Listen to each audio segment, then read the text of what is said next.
just a reminder on this section that we're in, this chapter 24 through chapter 27 should all kind of just be one connected unit. Chapter breaks, whatever, in the Bible, chapter breaks came around centuries later. And you know that you can connect this because you just keep seeing the phrase, and in that day, and in that day, this is going to happen, and in the day, this is going to happen. And you'll start off with chapter 26 with, and in that day. So you just keep going. But hey guys, visitors in here. We are in Isaiah 26. If y'all want to turn to that. And again, coupling it with chapter 24 and chapter 25, now chapter 26, which is going to be about opening the city. Opening the city so that the Gentiles may come in. And that's a big clue on the when. Again, we're constantly studying the when more than the what. 24 was about those who break the everlasting covenant and the punishment that they were going to get, the destruction that they were going to get. In contrast to chapter 25, in this new mountain, in this unmovable mountain, in this Christian age, house not made with hands, in the church, the Christian age, this new Jerusalem, it's doing that contrast there. We've already gone over all of that. Here we get into, in that day shall this song be sung in the new land of Judah, the New Testament version of Judah. We have a strong city. Salvation will God appoint for walls and bulwarks, because it's a contrast to the previous chapter. Again, ignore the chapter breaks. We're doing it because it's a convenient time block. But it's a contrast for that walled defense city that was going to get left desolate. So in contrast, the faithful here would have this strong city. So class 1, we spent a lot of time going over how you can spot clues on some of these ambiguous Old Testament passages where you're not really sure what it's talking about. You'll read some stuff and you're like, what is that? What does he mean there? What does this prophet mean when he says that? If you look for these 3 things, it starts to clarify a lot of these ambiguous statements. You get a reference to Christ or the church. You have that stuff mixed in every once in a while, like in Zechariah or wherever it is, where I think it's Zechariah, where he says, and in that day when all of this ambiguous stuff was happening that you don't know what he's talking about, and in that day Christ would come into town riding on a donkey. You're like, oh, wait a second, that's the 1st century. Now you can couple all of the rest of that stuff in with that action. 2, and this is the big one, and you're going to see this a tremendous amount in this chapter, and you've been seeing it a lot in Isaiah already, but this part is very strong. When the Gentile nations from afar would come and be a part of God's people. That is a 1st century event. When that starts happening, when that is able to happen, that is Christianity. That is the switching, the transition from Judaism to Christianity. That only begins at one point in time, and it's there in the 1st century. And then kind of the easy one, and you have to use your cross references. And I was talking to my brother on this, and he said a lot of wayward theories, to put it nicely, a lot of these out there theories and beliefs, so not just this kind of stuff, but just in Bible in general, come from our approach being a memory verse oriented study system. Hey, let's memorize this one verse. We have no idea what the verses above it say, or the verses below it say, or the Old Testament prophets that they're connected to in those 5 chapters. We don't do that. We memorize a verse, and we have no context of that verse, and we get off. We go down the wrong path. We get off track with it. Well, the system that I think is a much more effective one is not, and then this is Ernie saying it, not me, and I completely agree with him because of what we do in here. We don't use a memory verse method, right? There's just no way we could memorize all of the verses we've thrown up on these slides. We use a cross-reference method. We exhaust the rabbit trails. We go down all the holes. We are, hey, today in our study of Isaiah, we are going to study the book of Nahum. Hey, today in our study of Isaiah, we're going to study Malachi. Hey, we're going to look at Romans 11. Hey, we're going to look at Matthew 23. We're going to look at the book of Joel. We are doing a cross-reference study method, not a memory verse method. That's what this is. Because when they quote these things, it starts, you're like, oh, okay. I know what Paul's talking about. Again, they're being very direct and clear, first of all. But two, he's linking it back to that little bit maybe more ambiguous statement. Because the mystery wasn't revealed yet. The veil wasn't off yet. So, in 26, and I told you a couple of y'all early that 26 is going to be a little bit harder at the beginning, but by the time we're at the end, I think you'll hopefully be able to see it. It'll be a little bit harder because there's more unlearning that you have to do at the beginning. And unlearning is way harder than learning. So your brain is going to hit up against this wall, and I hope by the end of class, you can be associating it with the Gentiles coming in, and that has to be the church, and it has to be the first century. Okay? So your brain is just going to naturally give you some resistance. Mine did, first time I ever went through this stuff. Okay? It's harder to unlearn. In that day, shall this song be sung in the land of Judah? We have a strong city. In that day, what day? This is just a continuation from the previous chapters. So let's keep our context in the forefront of our mind. When Christ would destroy the veil, first century. When he would swallow up death and victory, first century. When he's going to be dissolving away that Jewish system, first century. When he's doing all of these things, they were going to get not their old walled, fortified city from the previous chapter that would be utterly destroyed and desolated. Old Testament, physical, literal Judah and Jerusalem.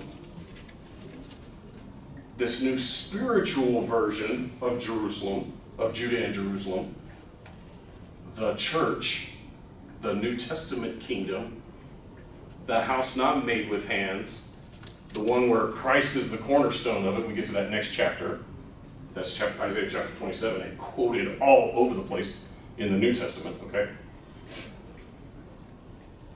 This New Jerusalem, this Christian church, would have these walls that could not be breached. These walls were salvation. They were receiving this kingdom which could not be moved, could not be physically attacked. It wasn't a physical thing. You couldn't defeat it. You could attack the individuals. But as a spiritual kingdom, it's not going to be moved. It was going to survive. It was going to last as a whole. It is the General Assembly and Church of the Firstborn. This is a couple of verses before this. You have come to the General Assembly and the Church of the Firstborn. I had to remove the heavens and earth, the Judaism system, so that which cannot be moved could take its place. That's what we're talking about here. Salvation will God appoint for walls and bulwarks. Not literal. It's like literally saying it's not literal. That's a terrible way to explain it, but it's like it's going to have salvation be its walls. Not big stacks of brick and rock and mortar and stuff that can be destroyed because salvation cannot be. Isaiah 60, and again, Isaiah 60 through 66 was my whole point of this class. Like you almost got a version of this class that just taught those 7 chapters. I think this has been a much more effective route. By the time you get to 60 through 66, I'm not even going to need to go over it. Mike's probably going to teach the class. So. Is there another mic in here? He knows. So 60. Violence shall no more be heard in thy land, wasting nor destruction within thy borders, but thou shalt call thy walls salvation and thy gates praise. And I don't think it's talking about there's never going to be violence or anything like that on earth. I'm talking about this nationalistic wars type stuff. I think that's what he's talking about there. But thou shalt call thy walls salvation and thy gates praise. That's Isaiah 60:18. Look at the context of 60. We'll hit this again hard when we get there.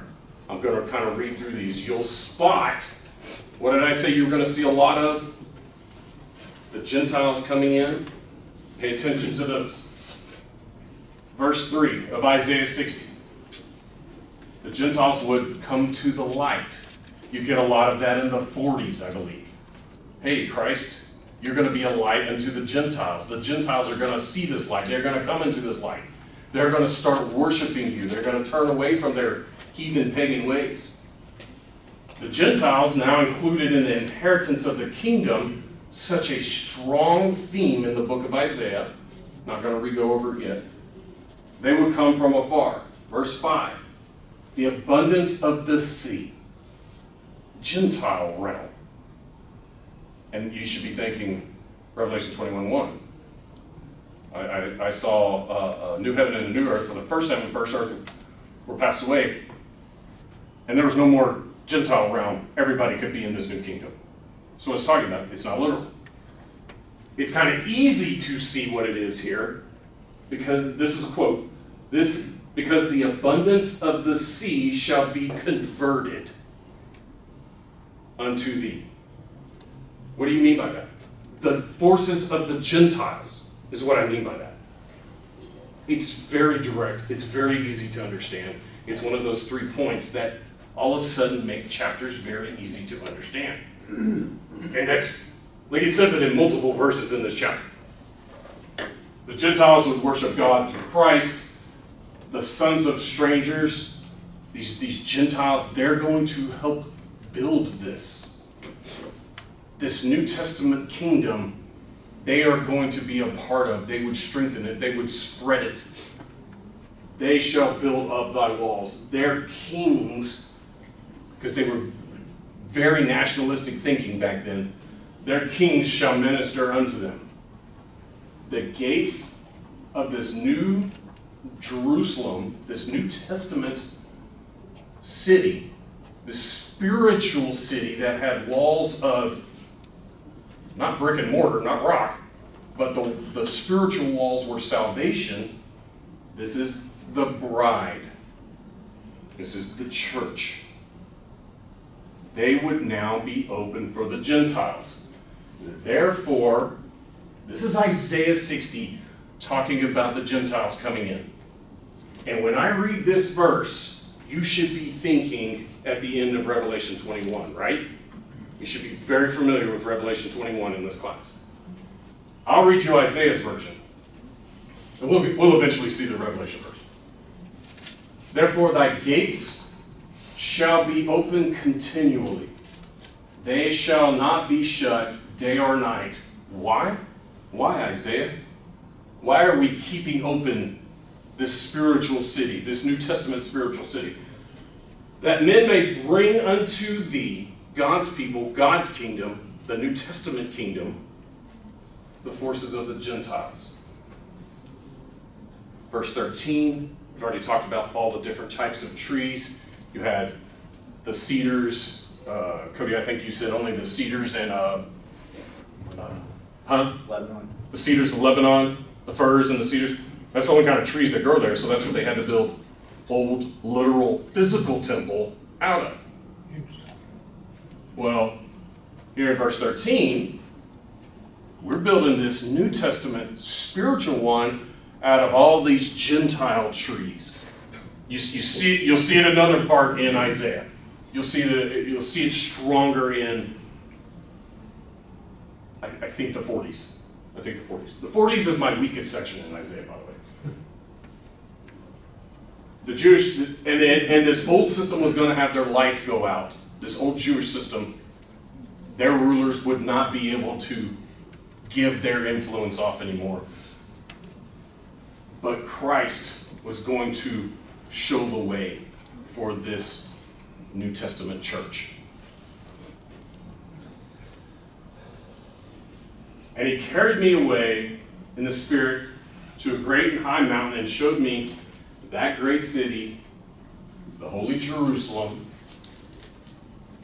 which I'm telling you is the church, because he's saying this is the bride. Come here, I'm going to show you the bride, the Lamb's wife. And he carried, that's verse 9, and he carried me away in a great spirit and showed me the bride, the Lamb's wife. He actually did show me what he said he was going to show me in the previous verse. He doesn't say, come here, I'm going to show you a Taco Bell, and he took me over to a McDonald's. He says, come here, I'm going to show you the bride, and then proceeds to show him the bride. And everybody knows what the bride is. I'm going to show you that great city that has salvation for walls.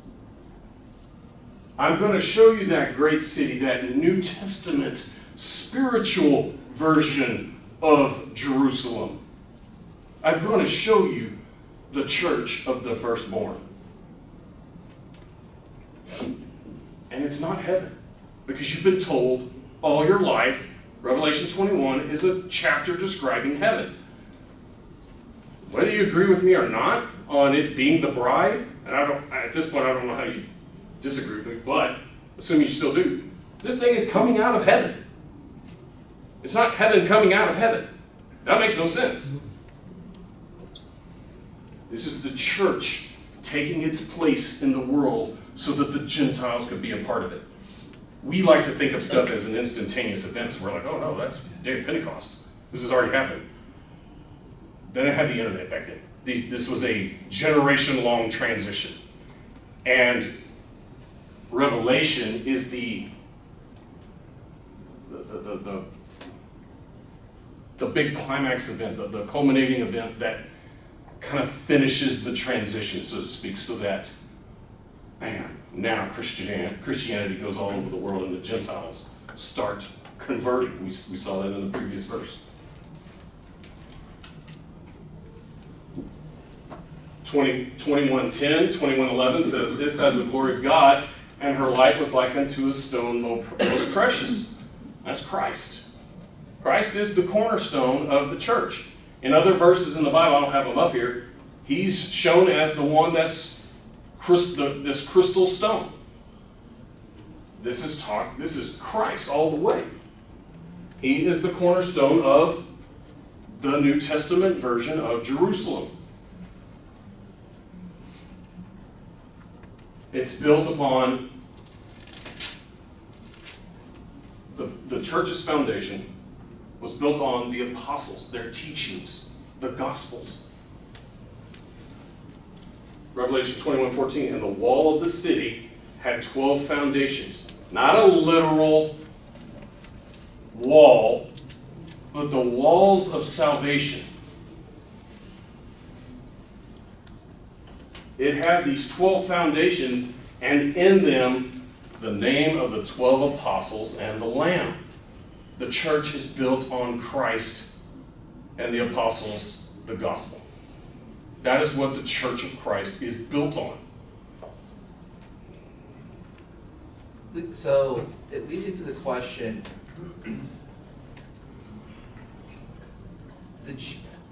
Judaism didn't have apostles. Judaism didn't spread. Right. It was something that it's an ethnicity, something you're born into. Whereas this is it's something that's, so the wall itself, it's insular, Yes. and that's why if you remove the physical and replace it with something spiritual, it removes the barrier. Yes, you are exactly on the right track, and that is where I'm going with this, except the next verse starts talking about keep the gates open to accomplish the same thing. Right. To accomplish, you're exactly right. That is my last point. I'm gonna start calling you Mike. I didn't know that's what you were looking for. I would have mentioned that. Exactly, yes, Kevin. So, next verse. Open the gates. This righteous nation, again, they were very nationalistic back in, the Jews, so these Gentile nations that heard the gospel and converted, that the seed would convert unto thee, that they can come in. Because, as Kevin just explained, my big point on these two verses here, Old Testament Jerusalem, with their walls and their gates, they were metaphorically closed so that the Gentiles could not enter therein. It's a big time contrast here. So to a Jew reading this, you're like, whoa, what? I don't know about that. You're saying leave the gates open so that the Gentiles could come in? It's not literal. He's talking about the Gentiles being part of the church. That's what he's talking about. Back to Isaiah 60. I don't know if I have a typo here or what, but this is clearly not 11, 12 verses. Therefore thy gates shall be open continually. They shall not be shut day nor night, that men may bring unto them the forces of the Gentiles, and their kings may be brought. Don't close the gates to this spiritual city, this new Jerusalem. And the Gentiles shall see that. This is a couple chapters later, and again, this is what I say this class is about. Isaiah 62 verse 2, to me, is the theme of my entire class.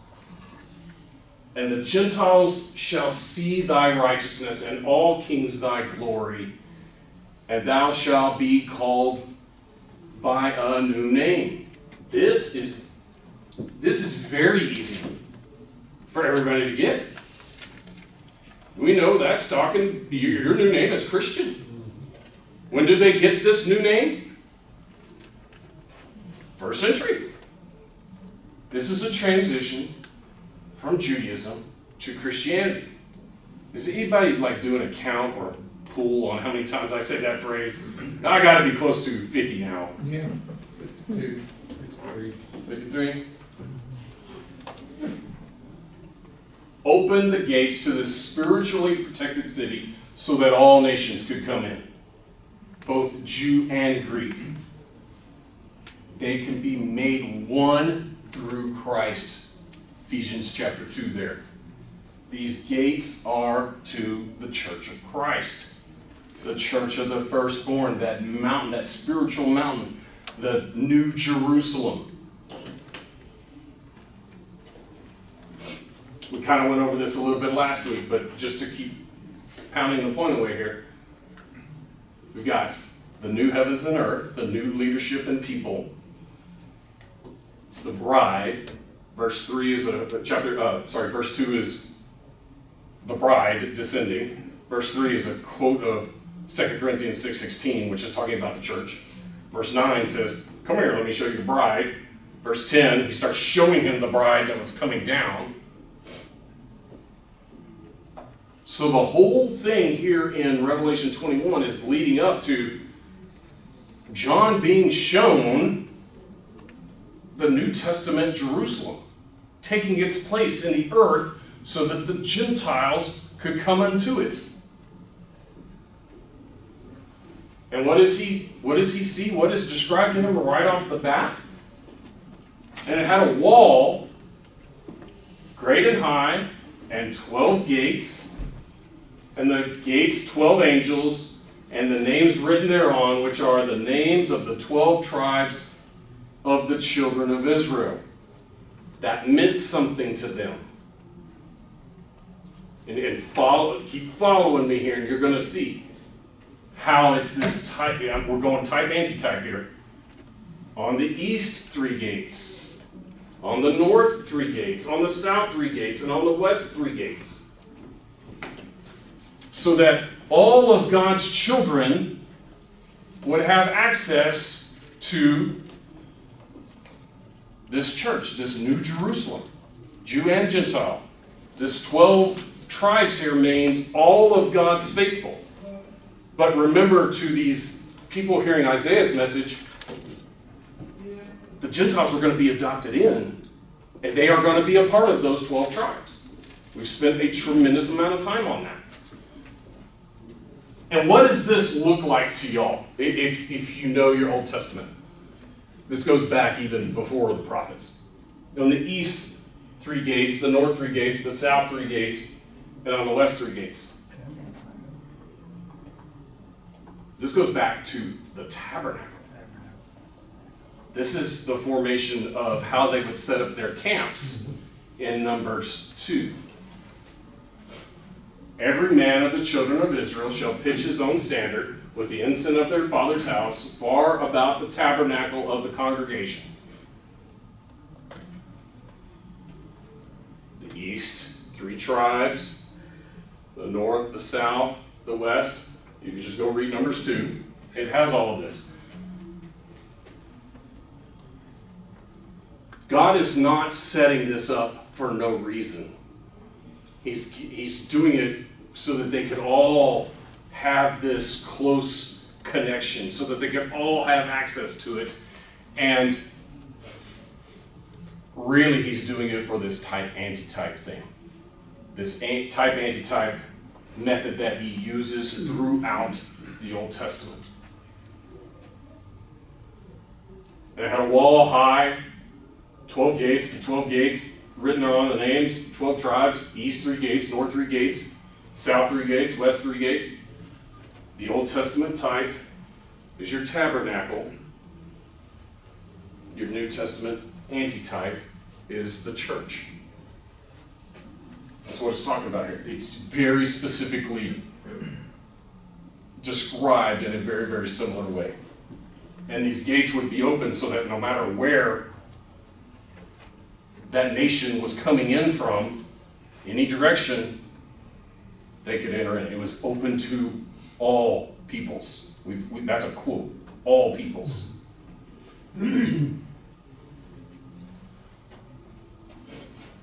again, the big point of this one is that Old Testament city was not. Open the gates. And this is where I have to battle you. This is where you have to battle yourself. Because what are the pearly gates to? They are to the bride that is descending from God out of heaven, that would be continually open so that the Gentiles could enter in. You're saying, my entire life I have been told that the pearly gates are to heaven. I am telling you right now emphatically, they are not. They are to the bride. But every joke you've ever heard tells you they're to heaven. Read the verse. Read 1, read 2. You know how to interpret those now. Read verse 9. Come here. I'm going to show you the bride. And he took me out and showed me the bride. And the bride had pearly gates.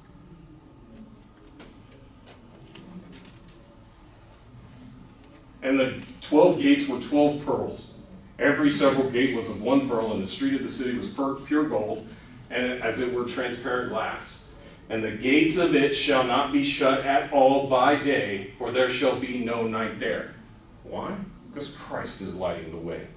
It's not literal. You get into the gold and the glass, that's for another part of the class. Those are also explained as basically Christ. The gates to this spiritual city, the Church of Christ, would never be shut so that all nations at all times may accept the plan of salvation and enter therein. They can put on Christ. Anybody, all peoples. It's not heaven. The pearly gates are not heaven. It's the bride. This thing is coming out of heaven. And 3, I asked this question. These gates would always be open. Are the gates of heaven always going to be open to everybody? And after time ends, are we going to be choosing to leave heaven? You have some stuff to work through there if you want to make this about heaven, if you really want to start thinking about it. But the bride leads you in, or has to lead you in. And that's the only way. No man cometh unto the Father but by me. You've got to be in the body of Christ. Okay. Yeah. So, you know, if we, physical, well, hello, bride, blah, blah, blah, blah, and, I'm ready to go in, and, you know, you walk in together. Yeah, it's the bride. It's the bride. It's inescapable. What is hard, if that's not hard to understand, what is hard is you going back the last 50 years Erasing. trying to unlearn. It's super hard to do that because then you start thinking, my grandma, my preacher, I loved my uncle. He said this. He said, you're not going to go against those people. It's very hard. When my son was studying with his girlfriend in high school, he's like, I'm going to teach. She doesn't know anything. I'm going to teach her. She went to a church, a different kind. And I said, this is fantastic. You're not going to get anywhere. Because she is not going to leave her parents. Yeah, she said. She's not going to, you'll teach her, it'll make sense. And she'll be like, yeah, and then she'll go have a conversation with her mom, and y'all will break up. Mhm. Like a week later, they broke up. I told him. You need to get rid of it. I'm proud of him, but Yeah. You know, when you go ahead though and read chapter 21, does it switch over where it's talking about the end of time or even later in the chapter? none at all. You know, when it's talking about, And you even know, into nothing 22. impure will enter and only those whose names are written in the Lamb's Book of Life. None of that is. It's still It's not. all the in- church. Okay. It's all the church. We will eventually get to all of it. I'm teaching in the order of Isaiah, Yeah. not the order of Revelation. Okay?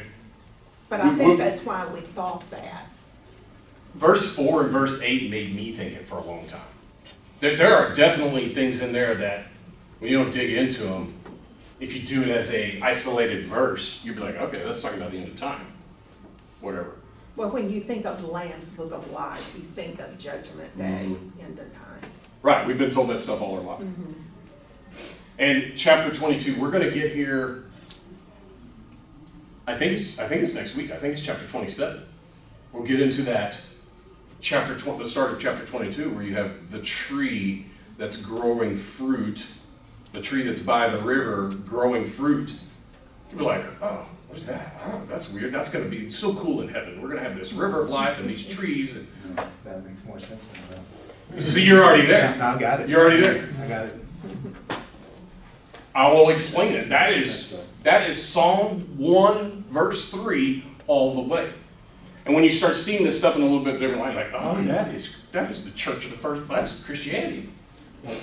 That contrast to him striking the fig tree. I knew you would get it. I knew you would get it fast. That's exactly what it is. Yep. Because the whole thing is that contrast. Yep. The harlot, the bride. Yep. The old heavens and earth, the new heavens and earth. So I will continually start covering more of 21 and first part of 22. That is my strongest section.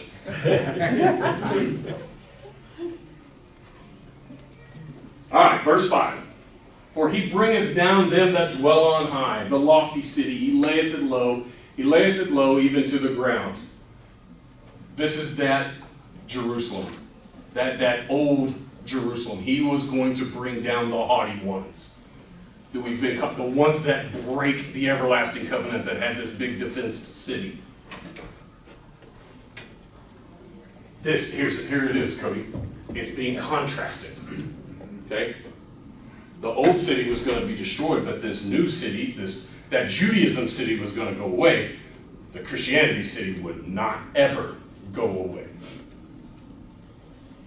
Later on down in, previous chapter, talking about the ones that he would bring down.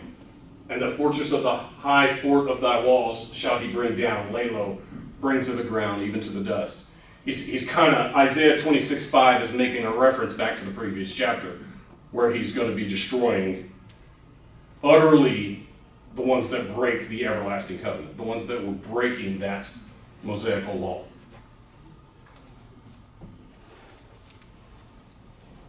And Daniel 7 is kind of the fulfillment of this church here, and the kingdom and dominion and the greatness of the kingdom under the whole of the heavens.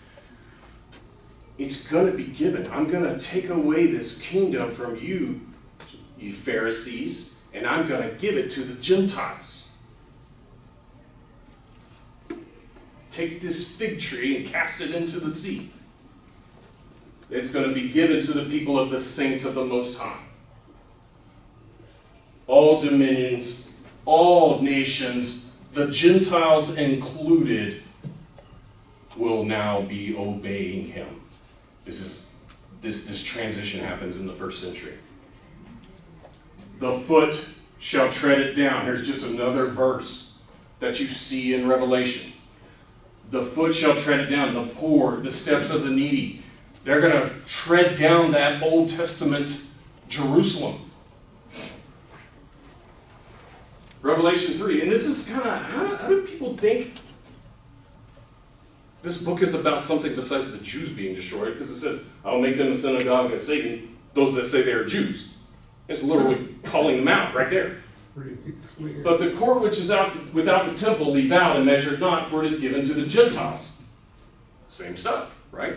Same concept. The kingdom is being given to the Gentiles. They would be adopted in. They would inherit this spiritual nation.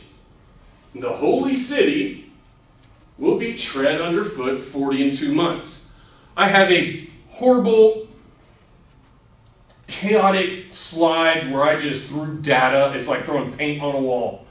I'm not going to fix the slide. I'm not going to really go over the slide. I just want y'all to have the data, but it goes over this 42 months, the 1260, the times time and half a time. I've got it on all the different places where it's listed. I'm not going to teach it. I've got it up there. It's a mess. I thought about deleting the slide because I cannot figure out how to organize it in a very pretty way. I'm just going to give it to y'all and y'all can take it home and run with it. Okay? Well, what does that symbolize, the 42? The 42 is it represents the first half, really the conflict half of the Roman-Jewish war. It's considered a 7-year war. It's roughly about a little over 7 years from the time they start having their conflicts there in late 66 AD with Cestus Gallus, I believe, is the governor of Syria's name. And then the siege begins in the spring of 70. The temple is destroyed in August of 70. And then Masada will fall at the very end of that conflict several years later. So, and all of those places, I don't want to do a lot of time. We got 15 minutes left. That's my alarm. We get into that a lot more next week. But yeah, you'll see it, and you'll start seeing it everywhere. This 3.5, this half of this 7-year period, you see it a whole bunch of times. Well, the climax is there, kind of. That siege begins at that 3.5 mark. And it's real easy to associate it with all of the other verses. You've already got the association. No, we don't have it right here because this is a Revelation verse. We have it in other places where it's like in Daniel and stuff like that, where you'll easily be able to associate it with, and the city and the sanctuary will be trod underfoot 42 days. It's like directly saying what it is. Okay? 42 months, not days, 42 months. Isaiah 25:26 is about this transition from this old walled city of Jerusalem to the new spiritually walled city of the church. Revelation is about the transition from the Jewish synagogue of Satan, the harlot holy city to the New Jerusalem bride of Christ. It's described in a whole bunch of different ways. The metaphors are all over the place. That he uses a bunch of different parables to describe how Christianity was going to take over for Judaism. Isaiah, Revelation, they're about the same thing. Both books are about the same thing. Kind of the end here. Our Lord, O Lord, I'm just going to read the end. They are dead, they shall not live, they are deceased, they shall not rise. Talking about these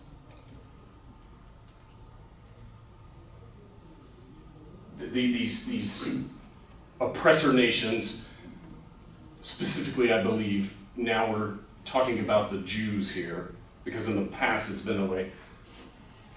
They're not going to succeed. They had always been ruled over, not always, but throughout their history, they've been ruled over by these tyrant lords. Those causes cease. Those captivities, those nationalistic causes cease. And God's people always win. They always come out ahead. And in the days of these kings shall the God of heaven set up a kingdom which shall never be destroyed, and all these kingdoms shall not be left to other people. And the kingdom shall not be left to other people. They're going to win. The cause of Christ and his church was going to win. Daniel 2:44, we know that this is a prophecy of the church, the Christian age church established in the first century. We all know that. We're pretty strong in Nebuchadnezzar's dream there. It's a contrast. It's the same contrast. The Jews were going to be tread underfoot. The oppressors of God's people, which in the first century is the Jews, were going to be tread underfoot. The Christians, their cause was going to be resurrected. And we will get more on that later. Okay, we'll be coming back to that. Thou hast increased the nation, O Lord. Thou hast increased the nation. And if you're in the mind of a Jew, this is weird. Thou art glorified that thou hast removed it far unto all the ends of the earth. You're putting this kingdom, this Jewish kingdom that's supposed to be just us, and now it's all over the world? So all these non-Jews would be in it? Open the gates so that the nations from afar could come into it? You're increasing this nation. Back to Isaiah 62. For Zion's sake I will not hold my peace. For Jerusalem's sake I will not rest until the righteous thereof go forth as brightness, and the salvation thereof as a lamp that burneth. And the Gentiles shall see thy righteousness, and all the kings thy glory. Thou shalt be called by a new name, which the mouth of the Lord shall name. Thou shalt also be a crown of glory in the hand of the Lord, and a royal diadem in the hand of God. You're going to be this glorious, shining city on the hill, so that the Gentile nations would come to you. You're going to be glorified. You're going to be victorious over this Acts 8:1. And in that day there was great persecution against the church in Jerusalem. Isaiah 54, the chapter after Christ, right? Sing, O barren, thou that didst not bear. Isaiah 4:1, right? Break forth into singing and cry aloud that thou didst not travail. You lost your heirs. You had no heirs. Far more are the children of the desolate than the children of the married wife, said the Lord. But what? Enlarge the place of thy tent. Let them stretch forth the curtains of thy handmaidens. Spare not, lengthen thy cords, strengthen thy stakes. For thou shalt break forth on the right hand and on the left, and thy seed shall inherit the Gentiles. The desolate cities shall be inhabited. This is the Gentiles coming into the church. This is a first century event. That's Isaiah 54. We're kind of in Isaiah 26, but it's saying the same thing. Like as a woman with child that draweth near the time of her delivery is in pain and crieth out in pains. Just keep going with the thought here. You should be thinking, this is that Judaism, and the ones that, to me, it's kind of divided up in two parts. I don't know of a better way to explain this, but part of her would lose her heirs and be destroyed and all of that. That's the wicked part. But the faithful part of Judaism, because there were Jews that all converted to Christianity, right? And all the first Christians were Jews. They don't lose it. They get the Gentiles come in. They're going, he's saying, you're like this woman that's going through this delivery pains, these labor pains, when I'm going to destroy the ones that break the everlasting covenant, when the Gentiles would come in. Well, where do you see a woman in labor pains? Oh, that's right, the book of Revelation. There appeared a great wonder in heaven, a woman clothed with the sun and the moon under her feet, and upon her the crown of 12 stars, not literal. And she, being with child, cried, travailing in birth, and pain to be delivered. I mean, we may go through all of chapter 12 next week. We'll see. Faithful Judaism, giving birth to Christ and Christianity. Thy dead men shall live. How much time do I have here? 7 minutes. Thy dead men shall live together with my dead body, shall they arise. The ones that are with Christ, this Christian cause, in contrast to the cause of the oppressors. Don't look at this as individual souls or anything like that. Look at this as the whole house of Israel. Our hope, the cause of Christ. Look at these.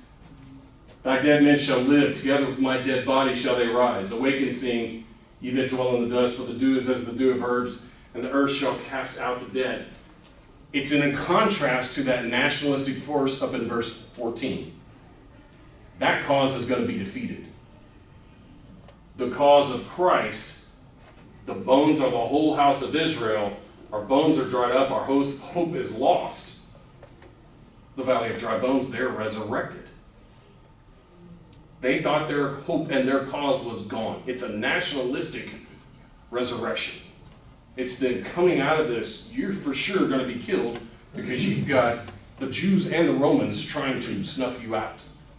Well, they just ran full speed into each other and the Christians escaped. It's that nationalistic cause.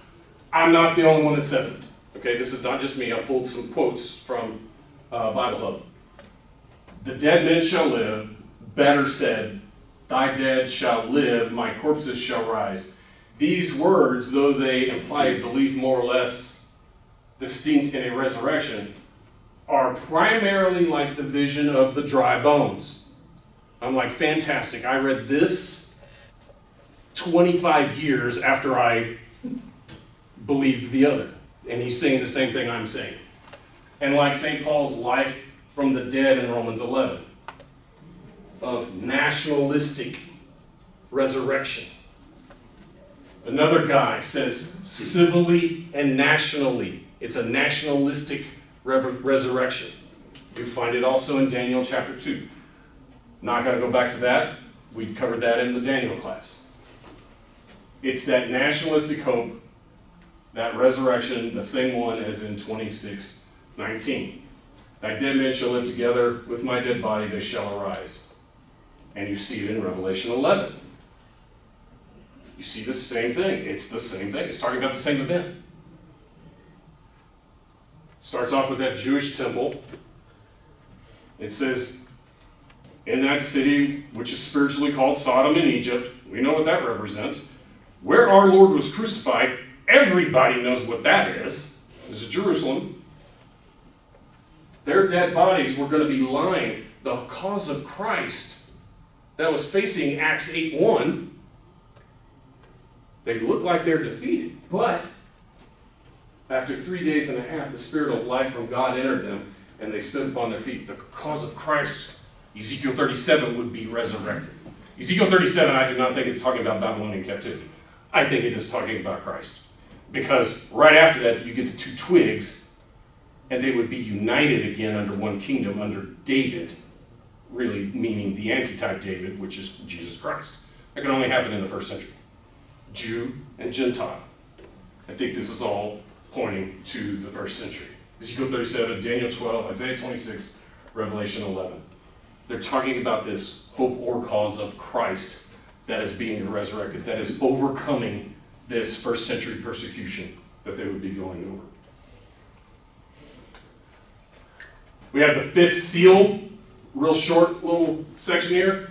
Come, my people, enter into thy chambers and shut thy doors. Hide thyself as if it were a little moment until the indignation be overpast. Come down here to the next verse. For behold, the Lord cometh out of his place to punish the inhabitants of the earth. Hold on for a little season while God is going to punish the Jews. He's going to utterly destroy this city which break the everlasting covenant. For behold, the Lord cometh out of his place to punish the Jews for their sins. The sins of Jacob would be purged. You see that in another verse. For the earth shall disclose her blood and shall no more cover her slain. It's the fifth seal. Revelation and Isaiah 24 through 27 are the same topic. You see it almost every single one, and it's about the transition from Judaism to Christianity. Revelation, fifth seal. How long, O Lord, dost thou not judge and avenge our blood? Who was guilty of the blood of the saints and the martyrs? Matthew chapter 23. O Jerusalem, Jerusalem, thou that art guilty of the blood of the saints and the prophets. Dost thou not judge and avenge our blood on them that dwell on the earth? And white robes were given to every one of them, and said unto them that they should rest for a little season. Hold on. You've got a little bit more persecution to do. I've got to give everybody the chance to repent. I've got to fulfill the prophecies, specifically Daniel's timeline, until their fellow servants and also the brethren that they should be killed as they were should be fulfilled. How long? A little bit longer. A little bit longer. Hide thyself as if it were a little moment until the indignation be past. And you see it all over. For I reckon that the sufferings of this present time, they were going through it in the first century there. Like Matthew says it would be the worst ever seen. Daniel says it would be the worst ever seen. What they were going through there in the first century.